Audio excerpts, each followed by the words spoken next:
So Alfie, we're at Walthamstow Reservoirs, right in the heart of North London. I know you fished the complex quite a bit on and off over the years. Tell us a little bit about when you first set foot on the complex and also about the complex itself. I first set foot here well over 10 years ago, probably closer to 15 now. And I remember walking around here with my dad and my uncle because they do a bit of fishing themselves when I was young, and the lakes just seemed so big and just not what I was used to at that age. I wasn't really carp fishing at all. I was more just tagging along with them, float fishing. It was just amazing to really have something like this so close to us in the heart of London. There's 6 reservoirs in total that you can carp fish, and the Coppermill Stream, which is a river. They're all totally different in sort of fish stocks and stuff like that and size. And half of the complex on one side of the road has a closed season and the other side doesn't. But yeah, there's a number of beautiful carp in all the lakes, and they all have something different to offer, so there's plenty to go at over here. In sort of the last 3 to 4 years, Walthamstow has actually become a public wetlands. When I first set foot on here, it was just strictly for the anglers, and now you've got lots of bird watchers and cyclists and kids. It's not a park lake as such, but it's a sort of shared public nature reserve. So there's more going on than just fishing. With Walthamstow being a day ticket, you're sort of limited to time. Not only a day ticket, it's days only, with sort of the time scale of your angling session changing throughout the seasons. You've got 7 till 10 in the summer and 8 till 5 in the winter. So it's quite a small window, and every day's a different day when you come over here. Although being strictly days only, the complex does hold night sessions on the first weekend and the third weekend of every month throughout the spring, summer and autumn months. The strain of carp that Walthamstow holds is like none other. I don't think there's actually a pinpoint on what strain the carp are. They've just always been known as like the Walthamstow strain. They're so special and they're so old, and there's been anglers that have travelled far and wide to fish the complex just to fish for them special fish. And this reservoir, the 2 and 3 over here, I wasn't actually fishing, I was fishing the lower Maynard, but the big common in there has been a 40-pounder for years and years, like well before I was born. So it's probably one of the oldest 40-pounders in the country. Some of the lakes are interlinked with pipes, and there's always an element of mystery, and you're not quite sure whether certain fish could be in either or either lake at either time. And I've seen it with my own eyes, and it always keeps you on your toes. For example, I was at the top end of the lower Maynard by the snags, and I see the big linear that had come through the pipe from the 2 and 3 reservoir, just sunning himself, and yeah, it was mental to see. It was almost like a new fish, but then I managed to realise in my head what fish it was, and he had come through the pipe.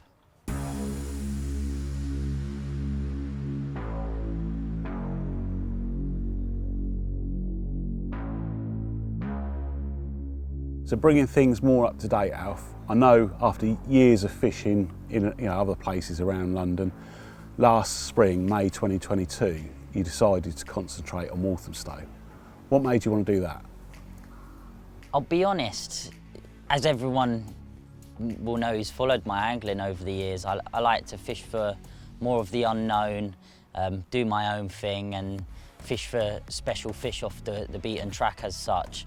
And doing that for many years, it's incredible when you catch a lot of nice fish, and there is big fish out there, but I fished the rivers and the canals in London, and I was almost chasing myths and shadows, and it got to a point where the safer option would be to fish behind closed doors and come over Walthamstow and have a chance of catching some very big fish. A lot of the venues, I think each lake now holds a 40-pounder over here, and I focused mainly on the lower Maynard, and the big common in there was upwards of 45 plus, so it was nice to fish a venue where I knew I was fishing for a real big one.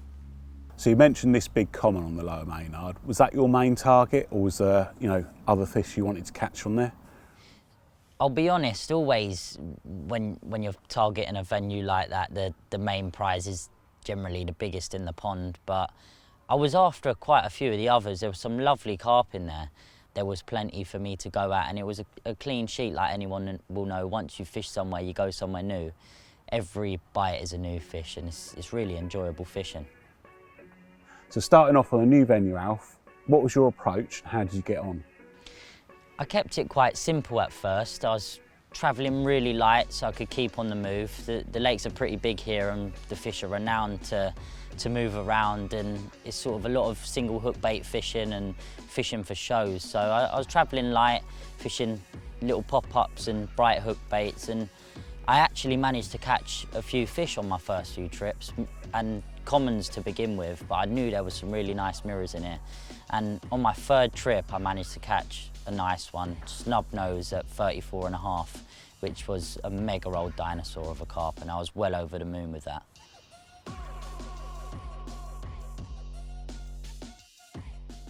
Despite catching that lovely old mirror, it was pretty obvious that after I had a few more sessions and caught a few more fish, that was a lot more commons in here than I first expected.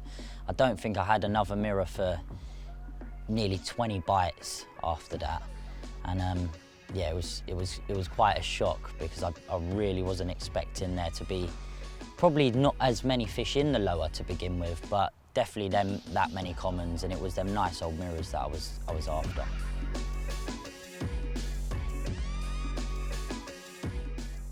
When are these mirrors coming, man? I swear. Common slayer. Ah, the common basher. A fish is a fish out of here though, isn't it? Yeah. It's not easy. A lovely mid to upper 20 Stowe common. Loads of commons lately. I thought I'd fish on here because there's some lovely mirrors, but the commons just keep coming. Not complaining, no. Let's get him back. Another one bites the dust. Dun, dun, dun. Another one bites the dust. Another night over the Stowe.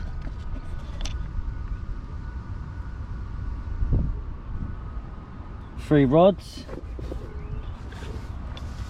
Set up for the night. Gonna literally stick 3 pop-ups out, little bit of liquid, and a little scattering of bait. That big common likes it out here. All week I've been having a few, but yeah, we'll see what happens. Seen a couple in the edge already. It's pretty busy, but I've had about 2 hours sleep, so I'm a little bit sleep deprived at the minute. So I'm going to stick a couple in the edge where a couple I've showed this morning. Maybe get my head down till this evening, because I know it's evening bites and evening shows at the minute. So let everyone cast in and get them all set for tonight. The breakthrough came after a run of lots of commons, sort of 4 to 5 weeks after I set foot on the venue.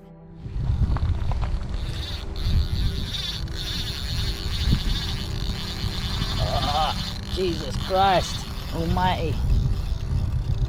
He's angry. It was a nice summer's evening, and we had a lovely new southerly, and a lot of the fish got down the shallower end of the lake. I managed a few nice mirrors, and there was the real old Walthamstow characters that I was after, and I was totally buzzing. It was really nice to get my hands on some of them old mirrors again.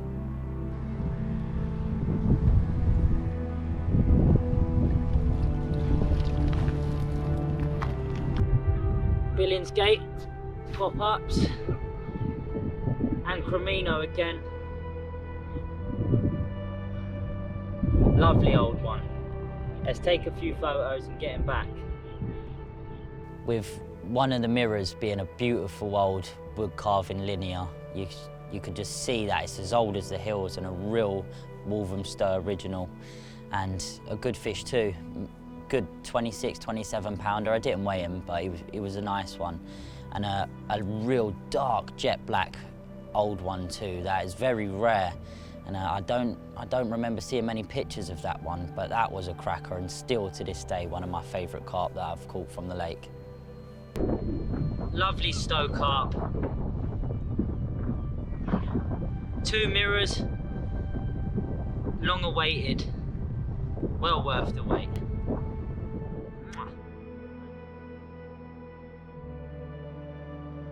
So you mentioned moving on to a fresh southerly to catch those 2 mirrors, Alf. Were you mainly flitting around, fishing different areas depending on the conditions or what you were seeing, or were you starting to bait certain areas as well? I was more so still moving around, chasing the fish at this point, because it was still quite fresh in my head, the lake. It was about 5 weeks in at this point when I had them nice mirrors on the end of that wind. And I was starting to get a lot more in tune with the lake, of sort of knowing that I could look at the conditions and know where the fish would be without being at the pond having to search for them. I could just head straight down at either end, certain swims, and I'd know that the fish would turn up. So it wasn't only being in tune with the conditions and where the fish would be located at this point. I'd narrowed it down to certain baits and approaches with my rigs and end tackle that was catching me more fish at this point too. So I had it sort of all in the bag, and I'd worked the lake out probably a bit quicker than I initially thought as well. So after a couple of months of sort of learning the lake, Alf, obviously you started off, fairly opportunist fishing singles, little PVA bags and that. How had the tactics evolved over that time? My tactics and end tackle had evolved, stalking as if you like, but out in the pond. I noticed that the fish didn't like to feed on the gravel. They're much happier eating in the weed. And I'd be fishing longer rigs in that silkweed out in the middle of the lake instead of getting a real hard, solid drop. And also bright hook baits. I caught a few early on when I started to fish the lower, but I noticed that it'd always be the rod, still on a single hook bait, but the darker fish meal sort of matched the hatch type bait. And it just become apparent that it wasn't luck that rod kept going. They just wasn't scared of that colour. They'd obviously been hounded from bright hook baits, and in the edge as well, watching them, I'd have bait round a rig with a pink one or a yellow one, and they'd clear me out. And as soon as I'd be putting a match the hatch hook bait in, it'd just go straight away. So yeah, I just sort of evolved my tactics around that and was catching them out in the pond like that. Also, I used, going on a few months, you were allowed to use remote boats on there. And not to be putting loads of bait out or anything like that, I got a little bait boat, a really lightweight one, just to sort of drop silently on fish. I noticed I would be there in the day and you'd get a few evening anglers turn up sometimes, and if you'd have fish showing around you, that the crashing in of leads could just kill the zone completely.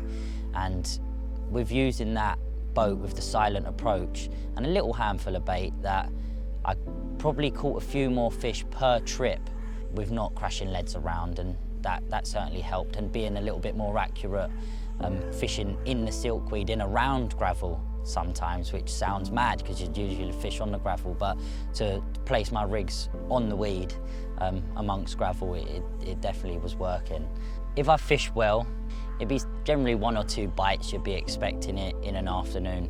At this point, it was mainly all evening action, and you'd be waiting until that time to catch a couple, and I narrowed it down. I wasn't really getting there until midday at this point. There was one standout session when ESP come down, and I'd had a margin spot prepped, and I was managing to catch a few fish throughout the day on it.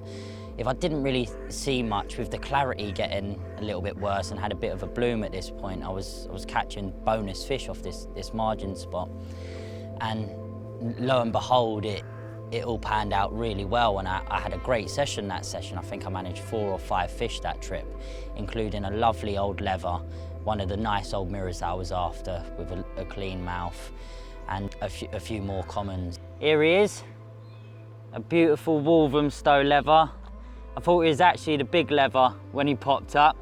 I couldn't quite see how big he was, but he must be his little brother. Probably a low 20, and one of 3 fish this morning. It's not usually that hectic on here, it's quite tricky, but it's all come together. Out of the edge, and Yeah, I'm very pleased with him. Lovely old mirrors, these ones.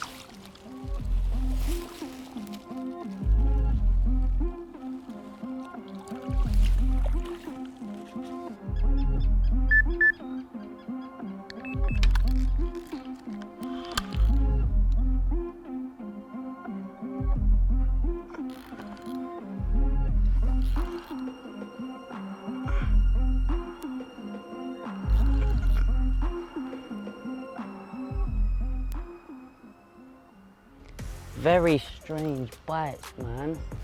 Today.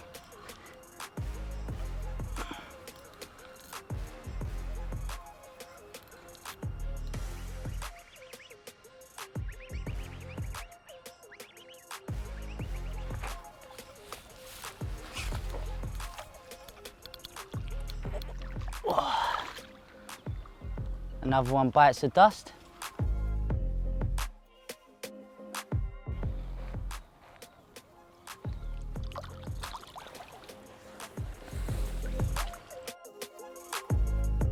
Still, although I was catching a few fish, I was still willing to move if there was another opportunity. And in the evening, the fish moved off and they were showing elsewhere, and I upped sticks and moved down the bank and managed to catch another one there as well, an upper 20 common. So it was great to sort of catch that Walthamstow style of angling on camera.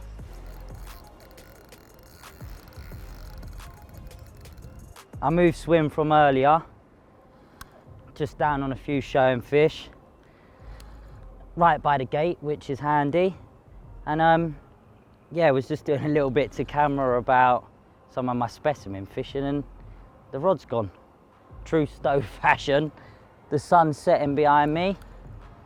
So what point did you fish up till last year before you called it a day on the Lower Maynard, Alfie? And what was the final tally of fish? I started the back end of May, I think 22nd, 23rd, I had my first trip, and I was sort of against the time throughout the summer. My girlfriend was pregnant, was expecting another baby. She was due the beginning of September.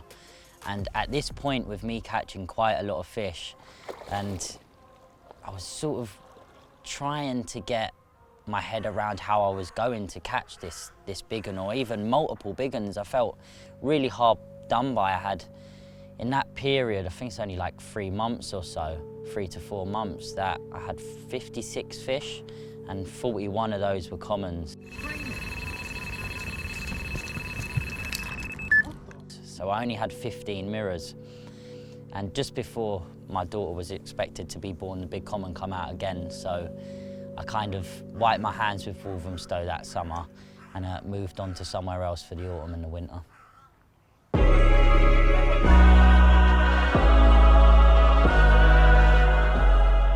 Surprisingly, the following year being this year, I picked up where I left off, and I was catching from the off, and I managed to get my hands on some nice mirrors. I was really shocked, to be honest. I thought I was going to be in for another run of commons, but I managed to catch some really nice ones on the same tactics and sort of fishing the same areas where I was catching fish from the previous summer. And even some rare mirrors too. I managed to have a couple of nice ones that many people hadn't seen before, and something was working, and yeah, they managed to slip up, so I was buzzing with those. One of the mirrors I caught that spring really stood out. Probably one of my favourite of my whole campaign, and it was a real rare one. I'd seen him in the snags a couple of weeks prior, and I noticed a few big apple slice scales along by his belly, and I thought, I haven't really seen many photos of that. And lo and behold, he was in my net a couple of weeks later, and a real nice Walthamstow carp, clean mouth, overslung slopey head, and just the perfect carp, and the ones that I was after fishing here, and real rare, not many photos of that one. And I caught a couple carp like that, mirrors, that spring, and yeah, they was the ones that I was really after. So what was your approach, Alf? Was it basically the same as last year? Fishing wise, yeah, my approach was very similar. It was more so, I'm there to catch fish, so when I'm seeing fish showing, good conditions, I'll be fishing on the fish, you know that I've got the best chance of catching. It got to the point now where I'd caught quite a few really nice mirrors, and I was sort of looking at that big common thinking, how haven't I got my hands on her yet? It had history of coming out over bait in one middle zone of the lake. I sort of thought, now's my time to target this fish.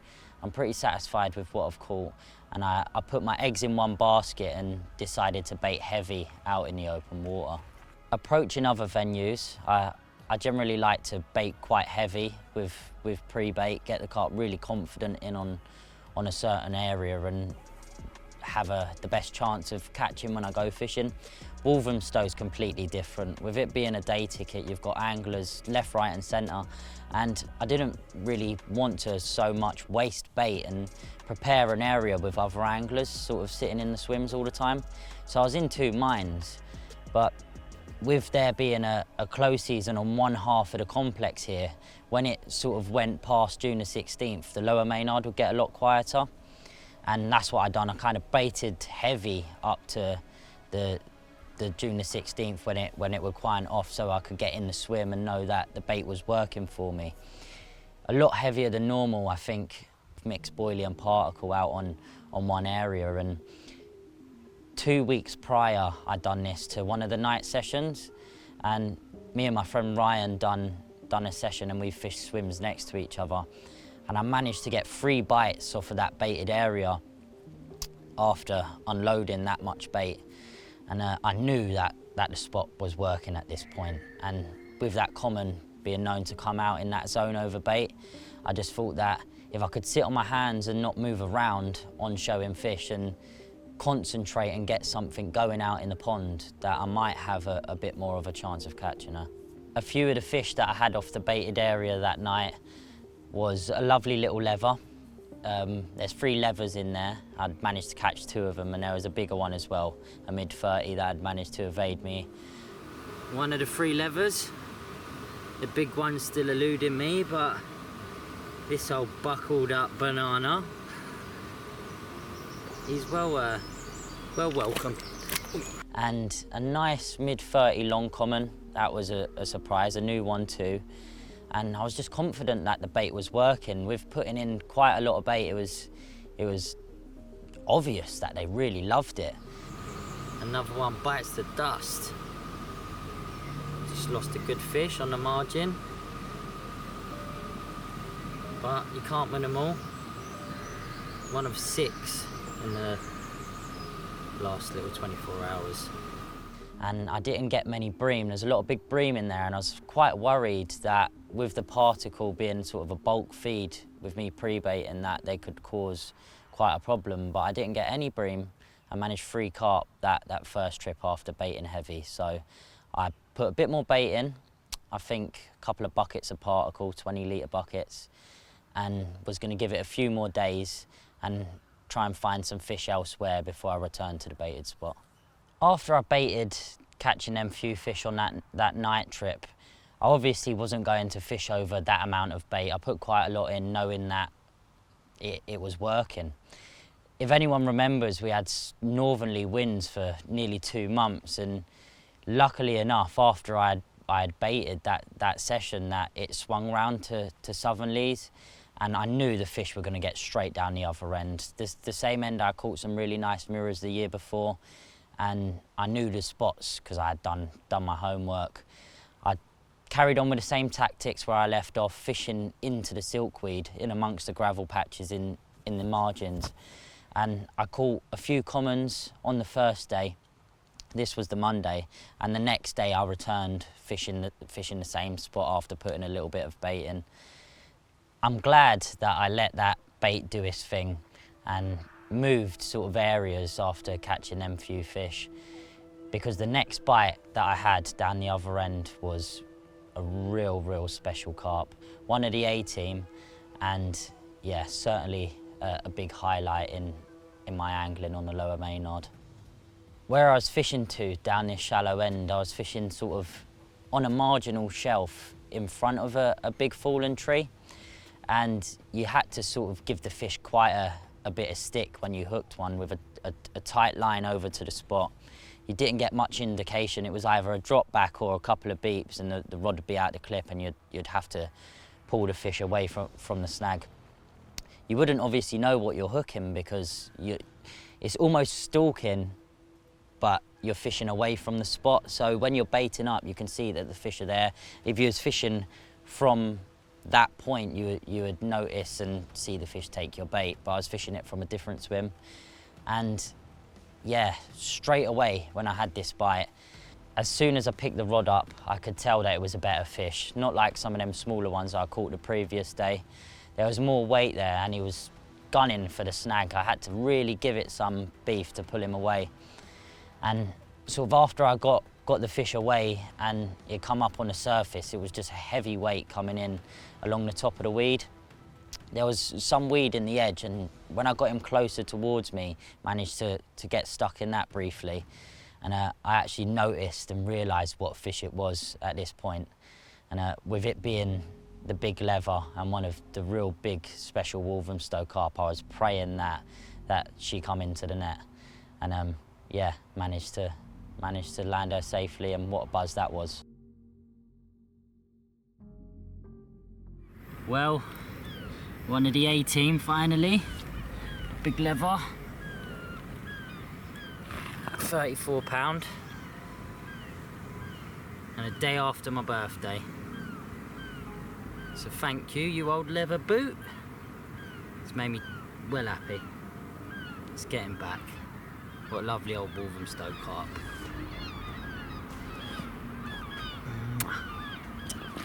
What a lovely old carp that was, mate. Now, you're getting through a few of the better ones. You must have felt that the big common was well on the cards now. Yeah, I almost sort of knew that common couldn't have been far away, just from the sheer time and numbers that I had a few recaptures this year as well, and it just couldn't have been long until she slipped up. It was just, was I going to get her over the bait, or was I going to catch her the conventional sort of hopping about way? The common didn't have much form from coming out down that shallow end, and she was seen there occasionally, but she was mainly coming out over bait in the open water. So it's whether I was going to concentrate more time behind static rods, not on fish, and whether I was going to catch her sort of hopping about as I was the last sort of 2 seasons. After baiting the open water again, sort of praying that I'd get the big common, visiting the area and gaining some confidence, I returned and the fish wasn't down that shallow end again. The capture of the lever might have pushed them out, and I found them sort of a little bit further back from that shallower end, but they wasn't quite in that middle zone. With knowing that the carp did eat a lot of bait, if I would have seen them showing over the baited area, I might have dropped in there. And I was actually fishing alongside a friend Martin, and he had lost a couple of fish whilst I'd been there that day. And one fish, I was in the swim, and he said, why do you think I've lost these fish? And I just said to him straight up that you've lost the fish because you've ripped the hook out. He was using braided mainline.